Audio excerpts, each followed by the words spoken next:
بسم الله الرحمن الرحيم الحمد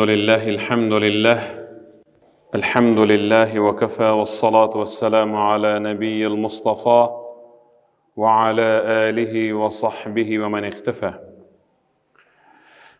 رب يسر ولا تعسر رب تمم بالخير رب اشرح لي صدري ويسر لي أمري واحلل عقدة من لساني يفقه قولي أما بعد السلام عليكم ورحمة الله وبركاته. Hurmatly cemaat, bugünkü cuma hutbasının teması köpçülük adamlarda tüyşöltüp жүрген mahramsız migrasiya деген. Же болбосо аялдардын mahramı жок, mahramsız saparга чыгуусу.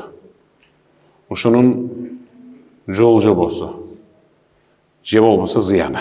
Эң алгач өзүбүздөгү өтө баалуу Аллах Таала тараптан берилген ишеним, якын, ыйман жөнүндө сөз козгоп өтөйлү. Сиздерге түшүнүктүү болуш үчүн.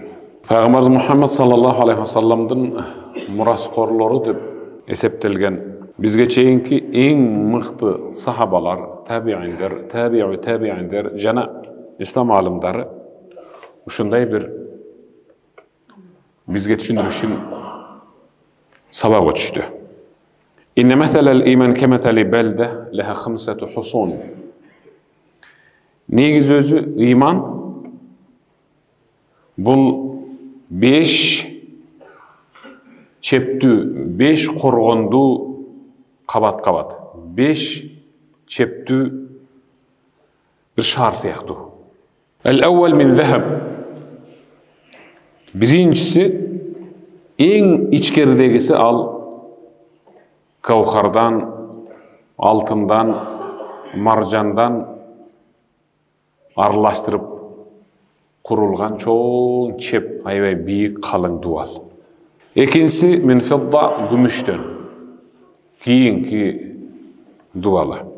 Üçüncüsü hadid temirden dep bilin. Warrabi' min ajur. Törtüncüsü, sırtkı törtüncüsü al bışırılgan gış kirpişten. Wal khamis min labin, en akırkısı al bışırılbagan jönele janagında ılaydı çılap kalpka salınıp jasalgan çiğki bışırılbagan gış kirpişten. Elestetin bir şar var. Şardın en içkerki dualı al gavhar, marjan, altın, almas, rubin uşular menen kurulgan çep kalın büyük dual dep elestetin.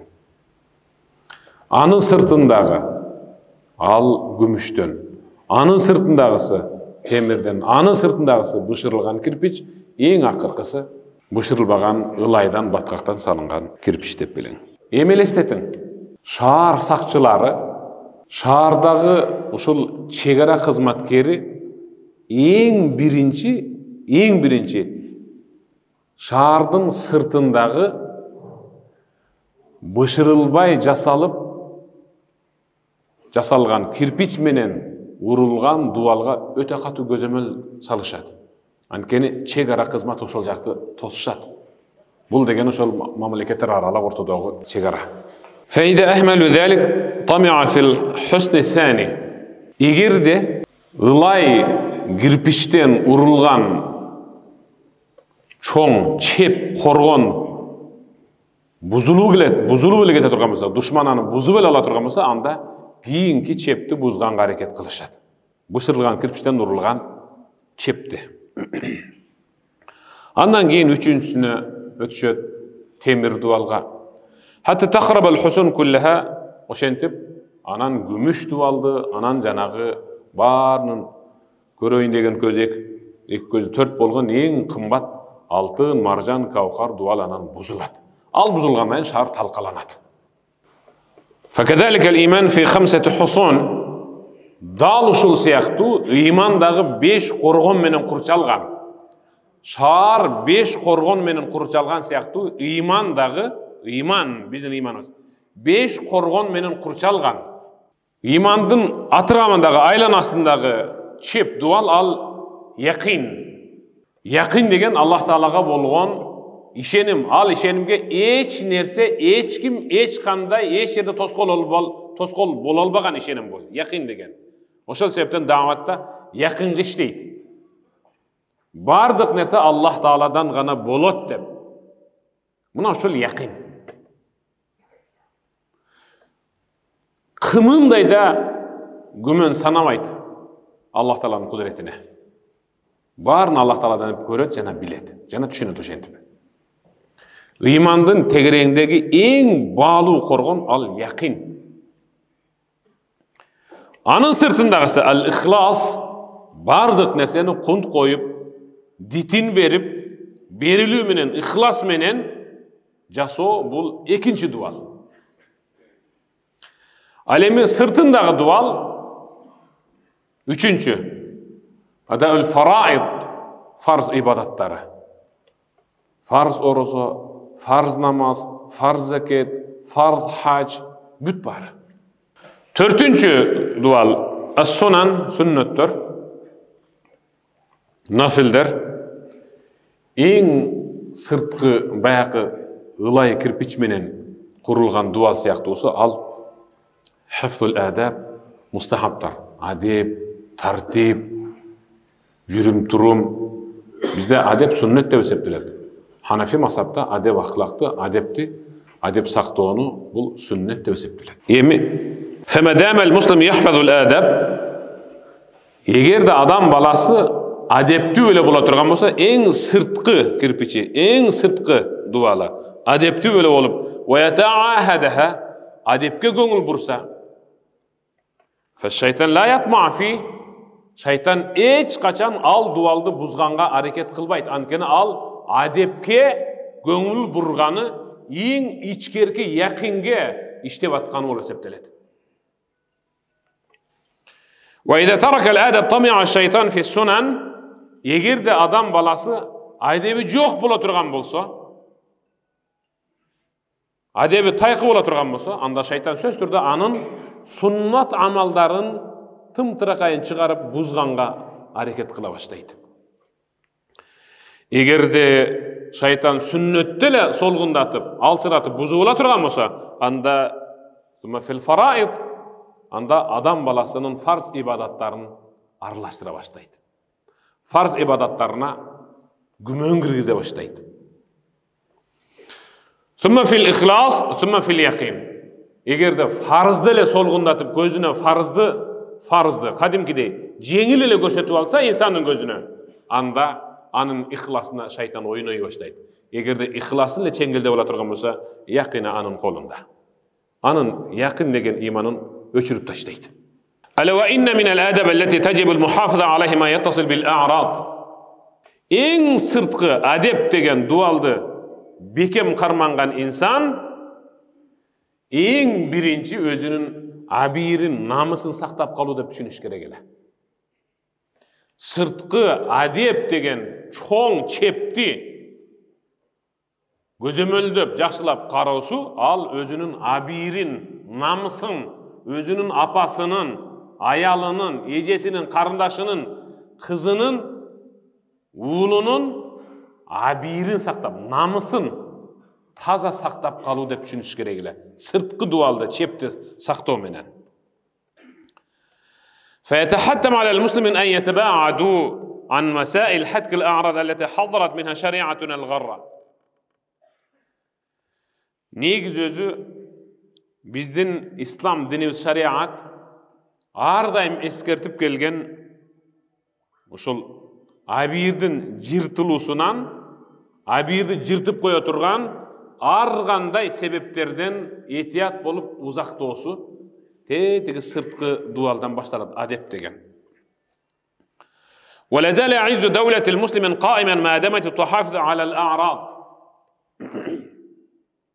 Эгер сиз жакшылап мейли хадис окуң, мейли Куранның тафсирин окуң которулган, мейли тарых окуң, кайсыл жерде болбосун, ислам өлкөсү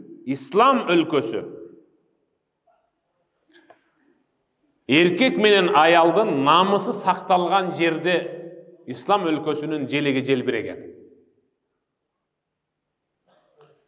Кайсыл жерде аялдардын намысы тебеленсе, ал жерде исламдын ээси да болгон эмес. Жакшылап тарыхты барактап артка кылчайын.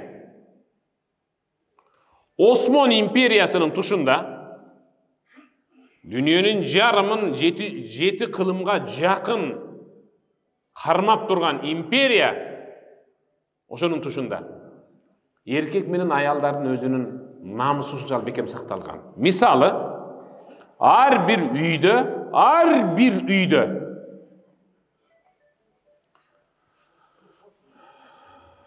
сыртта бир чоң, бир кичинекей того болгон. Тогону түшүнөбүз, кичинекей мындай. Темир. Ушул того. Эгерде чоңу кагыла турган болсо, демек ал үйдүн ичиндеги, үйдүн сыртына эркек келиптир деп, үйдөн эркек чыгып ага жооп берген. Эгерде калган сыртынан кичинекей того кагыла турган болсо, демек бир аял тыкылдатып деп, ал үйдөн аял чыккан. Мынеке. Бир намыс ушул жерде сакталып атат. Эч качан аял тыкылдатса эркек чыгып, эркек тыкылдатса аял чыгып жооп берген эмес. Эмнеге? Бир сакталган жерде ислам анын желеги желбирейт. Ислам орношкон жерде сөз түрдө адамдардын абири намысы сакталат, корголот. Ал эми ислам душмандары эң биринчи адам баласын өзүнүн тутунуп келе жаткан дининен алыстатып, ыймандан алсыратыш үчүн эң ириде биринчи намысты булгаш керек. Шуну бир билиң, намысты булгаш керек. Эмнеге? يحاولون مع المسلمين ليتساهلوا في أعراضهم. Демек, намысын булгап туруп, анан алардын ар кандай нерсесине үстөмдүк кылыш үчүн. Намыс булганга эми болду. Намысың жокпу? Намысың барбы деп сурайт го бизде. Намыска келбейсиңби деп. Кээ бирде намыс үчүн туруп бересиң го бир жерде. Туура болбосо дагы намыс үчүн туруп бересиң го. Намыс жок жерде ан тафшу фи мужтамаатихим ал-асбаб аллати турди al-akhlaq ala al-hadid al-asfal. Адеп ахлактын түгөнүп, кылык жоруктун бузулуп, эң түпкүрүнө, эң төмөнүнө оңолбой турган жагына түшүрүп кое турган намыстын жоктугу ушундай. Аллах Таала өз сөзүнө астагфиру билlah. Ar-rijalu qawwamuna 'ala an-nisa. Sadaqallahu azim. Эркектер аялдардан сөз түрдө сыртта оор жумуштарды аткарып, азык оокат, тамак аш, бүт баарын колун кабартып, чекеден тер тамчылап таап келгендиги үчүн бир даража аялдардан өйдө турат. Анын сөзү сөз. Анын уруксатысыз аял эч качан сыртка чыкпаш керек. Анын уруксатсыз аял эч качан чоочун бирөөнү үйүнө киргизбеш керек. فسهلوا خروج النساء متبرجات واختلاطهن بالرجال كما نادوا بالاختلاط بين الرجال والنساء في كل المجلات. Мусулманмын деп жашап келе жаткан коомдун арасындагы эркектердин эң биринчи эркектердин намысын жоготуу менен алар жолго дал ошол эркектин өзүнүн аялын жарым жаңалак кылып чыгарып ала алышты. Ислам душмандары ошентип ушуга жетишти. Биринчи сиздин намысыңызды жоготту, анан сиздин аялыңыз жарым жалаңач болуп чыкты. Мен айтып атпаймынбы? Барбы эркектерде намыс деп? Кана ким айтат? Эркектер менен аялдардын чогулуп отуруусу бул ошол эркектердин намысынын жоктугу, өзүнүн аялын коргой албайт. Айткандын оозу жаман болобуз да мен. Айткандын оозу жаман. Азыр мен ушу сабагымды угуп туруп, дагы бирөөлөр бөйрөктөн шыйрак чыгар менен жазышы ыктымал. Бирок сиз туура түшүнүп атасыз дейм. Сиз туура түшүнүшүңүз керек. Ушул жерде отургандардын апалары, эжелери, жеңелери, карындаштары, кыздары жана жубайлары силер себептүү сакталат да, силер себептүү кордолот. Ушул эле. Сүйлөсөң сен демек, мага каршы сүйлөй турган болсоң, демек сен өзүңдүн апаңды кордоо үчүн сүйлөп аткан болосуң, ошону бир билип кой. Алдын ала жооп берип коеюн. Эгерде менин айткан сөзүмө каршы чыга турган болсоң, анда сен өзүңдүн апаңды кордоо үчүн дагы бир эшикти ачкың келип атат. Апаңды жылаңачтоо үчүн, аялыңды жарым жылаңач кылып көчөгө чыгарыш үчүн дагы бир эшикти ачкың келип атат. Ошол эле. وهذا عنوان كل بلاء وكل انحطاط. Өзү эркектен уруксатсыз жанына атасын, агасын, же баласын, же күйөөсүн албай аялдын сыртка чыгуусунун өзү бардык баленин жана бардык кыргындын биринчи дареги деп биле бер, башталышы. Ошон үчүн мен ар дайым айтам, кагылайындар, кыздарыңарга, эгер кыздарыңар кийим алам десе, базарга барып, кыздарыңар бир кийим алам десе, сырткы кийимди мисалы, көйнөк жана башка сырткы кийим алам десе, жанына сөз түрдө атасы туруш керек. Же агасы, же ийниси, же күйөөсү, же баласы туруш керек. Кымча бел болуп, аябай өзүнүн фигурасын бирөөгө көрсөткөнү, ал демек ошол аялдын жанындагы эркектин намысынын жоктугу, сенин аялыңдын фигурасы ал сага керек. Rasulullah sallallahu aleyhi ve sellem nâşedel mar'atel mu'minete billahi ve bil yevmil âhir. Allah'tın bir jana бар экенине, ахирет күнүнө ыйман келтирген аялды Пайгамбарыбыз үгүттөдү. Кайсыга? Эмне деп үгүттөдү? Пайгамбарыбыз Мухаммад саллаллаху алейхи ва саллям لا يحل لامرأة تؤمن بالله واليوم الآخر أن تسافر إلا مع ذي محرم. صدق رسول الله. Allah'tın bir jana бар экенине, ахирет күнүнө ыйман келтирген аял сөз түрдө жанында махрамы болуп сапарга чыксын деди. Мынеке. Ушул өзү жетиштүү. Эгерде аял bir gündük жол болобу, жарым күндүк жол болобу, 2 күн, 3 күнбү андан жогору болобу, сөзсүз түрдө жанында атасы, ага иниси, же күйөөсү, же баласы, ошол 5 эркектин бирөөсү болуусу шарт деди. Аллахка ыйман келтирген, ахирет күнгө ыйман келтирген болсо. Демек, менин азыркы айтып аткан сөзүм көпчүлүгүнүн түшүн, уйкусун бузушу мүмкүн. Бирок менин азыркы айтып атканым бул момун мусулмандарга кагылайындар. Бул момун мусулман аялдарга алдын ала айтып коеюн. Бул момун мусулман аялдарга арналып атат. Rasulullah sallallahu aleyhi ve sellem la tusafiru al-mar'atu illa ma'a zi mahram ve la yedkhul aleyha racun illa ve ma'aha mahram. Sözsüz türdө ayal, söz türdө öz mahramı menen saparga çıkış gerek. Biri çaldı. Umraga kандай барсам болот dedi. Umraga барсаң болот. Söz türdө mahram керек да dedi. Ооба керек. Dedim. Анда мен бара албай эткенмин dedi. Мен эң жакшы. Сен өзүң каяктасың? Десем, мен Россиядан şu байланышып аттым эле. А тиякта махрамың барбы? Жок. Мынеке азыр Россияда махрамы жок жашайт дагы, умрага келгенде эле анан махрам сурай баштайт. Россияда махрамсыз жашайт, умрага махрам менен. Ал аябай туура, бирок эң махрамдын эң катуу керек боло турган жери өзү Россия. Дарул Харб. Ошол жака барып, кыздарыбыздын кордолбоосу үчүн сөз түрдө жанында бир тууганы болуш керек эле. Жакшылап кулак салың. Факала рajulun ya Rasulullah.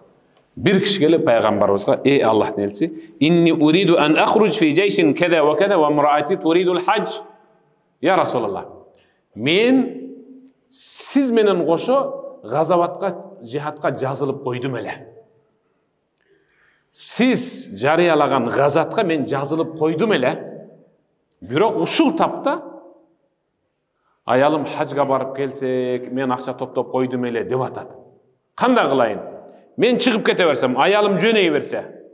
Пайгамбар саллаллаху алейхи ва саллям не dedi? Факал: "Ухруж ма'аха." Жихатыңды токтот дагы, аялым менен хажга жөнө dedi. Караң. Хаждан көрө өзү жихат зарылыраак эле. Ошол пайгамбардын орунда хаждан көрө газат, жихат өзү зарылыраак эле. Анткени исламды жайылтыш керек эле. Хаж деген ал инсандын жеке ибадаты, газават деген ал жалпы адамга иманды сунуштоо, исламга чакыруу эле. Ушундай өтө зарыл нерсени токтотуп, аялың менен хажга бар. Эми угуп туруң. Фандур ахил муслим ила сарахати хадия нусус, азыркы айтып жаткан хадистин негизги түпкө маанисине жакшырап көңүлүңүздү буруң, данегин жагып. بالنهي عن سفر المرأة وحدها وكيف آثر الرسول صلى الله عليه وسلم الحفاظ على العرض على النذر والجهاد. Пайгамбар саллаллаху алейхи ва саллям аялдын хажга барып келсем деген ниетин эң улуу турган жихаттан өйдө көрүп атат. Анткени анын абири сакталсын. Кой, ниетин жүзөгө ашырда жанында барып сен махрам болуп барып хаж кылдыртып кел деди. Манеке. Өз ушудан эле билсек болот. Жанында сөз түрдө махрамдын бар болушу шарт экенин. Аллах өз сөзүнө тастагы билlah. Ва ма кана ли муъминин ва ла муъминатин иза қада Аллаху ва расулуху амран ан якуна лахумул хиярату мин амрихим. Садақаллахул азим. Эгерде Аллах жана анын элчиси болгон пайгамбарыбыз момун эркек менен момун аялдарды бир нерсеге буйруп же бир нерседен тыйса, момун эркек менен момун аял Аллах жана анын элчисинин буйругу менен тыюусын тандап аткарууда таптакыр укугу жок.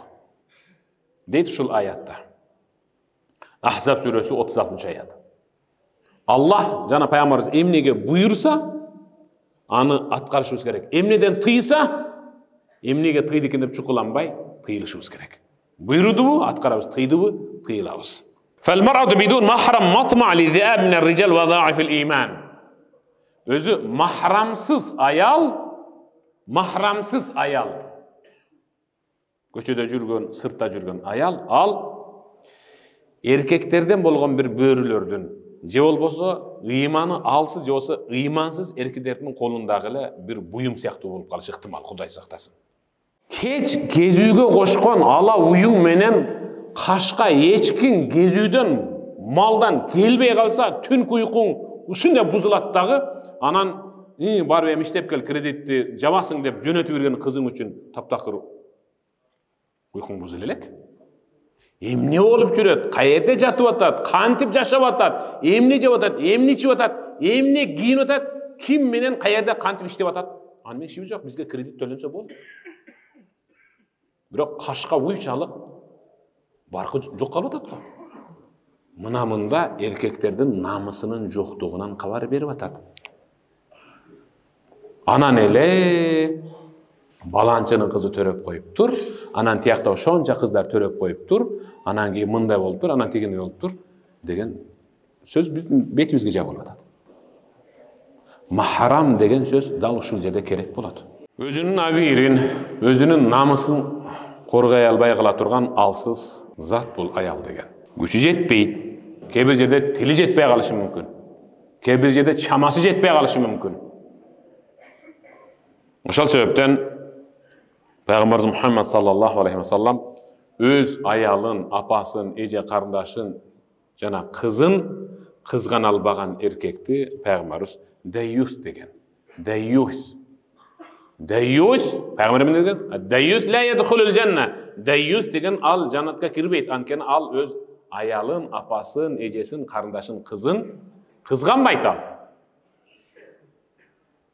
Намыска келиш керек да, кагылайын эркектер, айнанайындар. Намыска келиш керек. Сен өзүңдүн аялың менен ичип барасың да кафеге, барасың. Сенин досторуң менен бүт бар менен чопулдашып, өбүшүп көрүшүп чыгат го. Кана намыс? Ал сенин аялың да, ал товар эмес. Сен телефонуңду бербейсиң го бирөөгө, телефонуңду бербейсиң го, кеп көрүп турайын. Алып кел. Деп алып аласың. Bir adam gelip duruyor, ikisini ötkende alып alasың го. Аялың кетти мына көрүшкөн боюнча. Телефондон арзан болуп атпайбы. Ал-хикма мин ал-махрам фи сафар ал-мар'a. Эми аялдын сапарга махрам менен чыгуусунун сыры, хикматы эмнеде? Көпчүлүк айтышы мүмкүн, бул жерде аялдарды кордоо болуп атат. Аларга чектөө коюлуп атат дейт. Алардын укугун тебелөө болуп атат дейт. Эгерде дарбазаны эшикти чоң ачып чыгарып эле турган болсок, анда кой деген кожо жок деген ошондо болобу? Кой деген кожо жок, каалаганын кылат. Негизи өзү сапарда аялдын сөздө махрамынын болушунун негизги сыры эмне десе, хифзул мар'a ва сиянатиха. Аялдын намысын сактап, аны коргоп калуу. Негизи ушул. Аялдын намысын сактап, анын абийирин коргоп калуу. Ушул эле. Ушул эле. Эгерде бир конфетти кагаздан арчып туруп, жерге коюп туруп, ачык коюп койсоңуз, кумурскалар келет, чымын келет, балары келет, коңуз келет, бүт бар ооз тийип кетет. Эгерде ошол конфетти кагаз менен коюп койсоңуз, чымын да келиши мүмкүн, курт да келиши мүмкүн, бирден тийип, чакып отуруп, бирок бар кагазын жыртат. Бары бир жыртат. Анткени ал жалгыз турат да. Жалгыз турат, махрамы жок. Түшүнүп атасызбы? Эмегерде ошол конфетти мейли кагазын арчып туруп, мейли сыртындагы кагазы менен коюп туруп, сыртынан көрүнүп тура турган тунук идишти мындай көмкөрүп коюң эле. Тиеби коңуз келип, чымын. Эч нерсе кыла албайт. Ал сакталуу, ал корголуу. Махрам дал ушул сыяктуу. Сиз өзүңүздүн кызыңызды кимдир бирөөгө сунуштаганда, мына таза, абийири таза, намысы мыкты деп бериш керек да. والحكمة في منع المرأة من السفر بدون محرم صون المرأة عن الشر والفساد وحمايته من أهل الفجور والفسق. Аялдын махрам менен сапарга чыгуусунун негизги сыры аны бузук иштерден, бузукулуктан жана бузук инсандардан анын абийири менен намысын сактап калуу эле болду. Ушунчалык эле сыры бар. Ушул эле. Haytham ibn Adi мындай дейт. Бул табииндердин доорунда болгон окуя, жакшылап болгон. Бир күнү Меккеге хаж умра кылыш үчүн bir ayal geldi. Anda эми эл аз экен. Кабанын айланасында кадимгидей бийик үйлөр бар да, ал адамдардын жеке менчик үйлөрү эле. Кимдин келип кетип атканын бүт баарымын деп таанышат эле кирип чыкканда. Эл өзү сейрек экен эле. Ал аял өтө ашкан сулуу, ушунчалык келбеттүү. Көп эл адамдардын моюну мынтип кайрыла турган тиктеш үчүн. Фабайна Амр ибн Аби Рабиа деген киши إذ نظر إليه فوقت في قلبه тиктеп туруп негедир кичине ою бузулду. Кара. Жанагы аялдын таваф кылып жатканын тиктеп туруп ою бузулду. فدنا منها فكلمها فلم تلتفت إليه. Акырын келип, каяктан келдиң? Ким менен келдиң? Кантип келдиң? Качан келдиң? Каерге жайгаштың? деп сурады эле. Бир оозда жооп бербестен ошол эриндерин кыбыратып, ибадат кылып, көз жашын тыйбай тавафты кыла берди. فلما كان في الليلة الثانية جعل يطلبها حتى أصابها. Экинчи күнү дагы тавафтан күтүп отуруп, барып, жанына барып, атын сурагандай болду. Каерде жайгаштың? деп дагы каяктан келдиң деп сурай берди. فقالت له إليك عني يا هذا. Senin kim ekenini bilbeyim go, bирок menden alыс tur. деп өтө ачуу жооп берди. فإنك في حرم الله وفي أيام عظيمة الحرمة. Sen Allah Taala'nın ıyık жеринде турасың, ıyık айда турасың. Этият бол, абайла. Ыйманың тамчылап булганып кетпесин. Этият бол, менден алыс бол. Мен ибадатка келгем, таанышуу үчүн эмес. деп акырын кайрадан ибадатын улай берди. فألح عليها يكلمها حتى خافت أن يشهرها. Кайра ансы деле болбой, кайра атын сурай бергенинен ушул менин шерменемди чыгарып койбосун. Бир жаман нерсени ойлонуп туруп деп акырын быйтап элди аралап качып кетип калды. فلما كان في الليلة الأخرى kийинки күнү قالت لأخيها. Бул аял өзүнүн бир туган агасына اخرج معي يا أخي فأرني المناسك فإني لست أعرفها. Мен өзümнің билишимче Каабаны таваф кылып, ибадат кылып келдим. Мына 2 күн чыктым, ибадат кылып келдим. Бирок мына бүгүнкү чыга турган ибадатымдын эмнелерди жасалышын билбеймин. Андыктан сен бүгүн менин жанымда сөзсүздө болушуң керек. Мага муну ол жерде мындай кылышың керек, тиги жерде тигине кылышың керек деп көрсөт. Сен бул жерге уктаганы келген эмессиң деп өзүнүн агасына катуу сүйлөдү. Агасы да таң калды. Фаакбалат ва хува мааха. 3-чү күнү ал агасынын жанында таваф кылды. Агасынын жанында таваф кылды. فلما رآها عمرو أراد أن يعرض لها فنظر إلى خيف معها فعدل عنها. 3-чү күнү да аңдып келип, эми сүйлөөгө камынганда жанындагы эркектин махрамынын бар экенин көрүп туруп, анан ошондо өзүн жүгөндөп токтотуп, бурулуп кетип калды.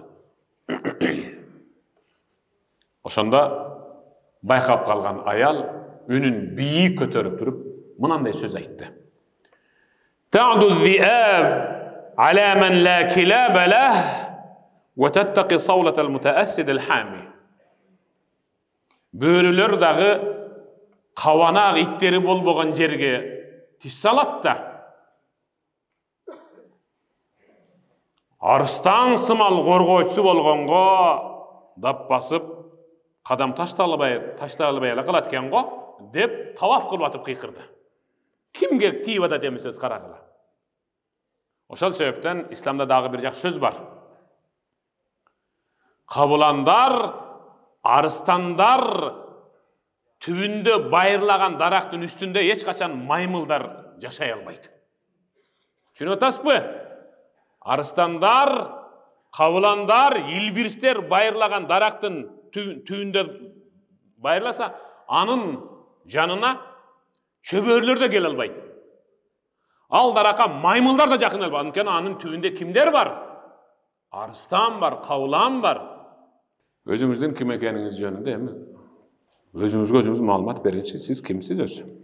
Вакат худиса амирул муъмин ал-Мансур ал-Аббаси би хадал хабар. Дал ушул болгон окуя жөнүндө муъминдердин амири Аббас ал-Мансурга кабар жеткенде وَدِدْتُ أَنَّهُ لَمْ تَبْقَ فَتَاةٌ مِنْ قُرَيْشٍ فِي خَدْرِهِ إِلَّا سَمِعَتْ بِهَذَا الْحَدِيثِ. Сөз түрдө муну ол кабарды, ушул сөздү үйүндөгү такыр сыртка чыкпаган кыздар да, келиндер да, аял, карындаш, апалар баары угуп алыш керек деди. Карабайсызбы? Андыктан al-mar'a biduni waliha katayrin maqsusin janahihi kullama irtafa waqa. Андыктан махрамсыз сапарга чыккан аял канаты кыркылып калган канаттуу сыяктуу учалат. Бирок ал коңгондо дагы тумшугу менен түшүп калышы мүмкүн, куйругу да кыркылып калган, канаты да. Конгондо дагы тумшугун, көкүрөгүн жарып алышы мүмкүн ал куш. Учканда дагы алыс уча албайт. Сөз түрдө ал кимдир бирөөнүн жардамына муктаж. Канаты кыркылган канаттуу, ал кимдир бирөөнүн көтөргөнүнө муктаж. Ал махрамга муктаж аял. Андыктан урматтуу жамаат, сөзсүз түрдө өз апаңызга, аялыңызга, эже карындаш жана кызыңызга сөзсүз түрдө базарга барып кийим алууда да махрам болуп бериң. Анткени сиз эң мыкты көзөмөлчүсүз.